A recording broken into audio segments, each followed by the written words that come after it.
খারান ভাই, আমার বাইরে সাপে কাটছে। যে কোনো কিছুর বিনিময়, যে কোনো কিছুর মূল্যে আপনি আমার বাইরে বাঁচাইতে হইব। কেমনে কি করবেন? যা কিছু লাগে সব দিব, টাকা পয়সা বাড়ি গাড়ি দন সম্পদ সব দিব আমরা। আরে তুমি সব দিয়ে দিলে কি হইবো মিয়া, তুমি অপেক্ষা করো, আমার চেষ্টা আমার করতে দাও। চলেন চলেন চলেন চলেন। এই যে খোদা সাহেব, এই যে আমার ভাই দেখেন সাপে কাটছে। কেমনে কি করবেন? তাড়াতাড়ি করেন। তুমি সরো, আমি দেখতেছি।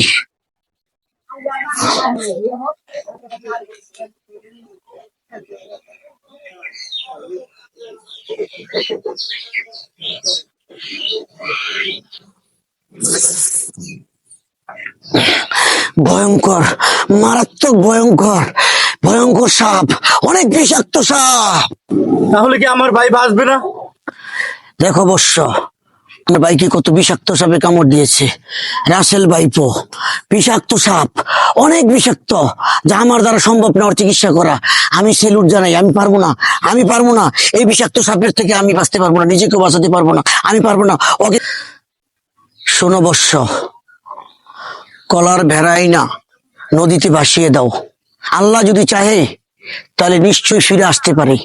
আমার দ্বারা সম্ভব না বাবা, আমাকে মাফ করো।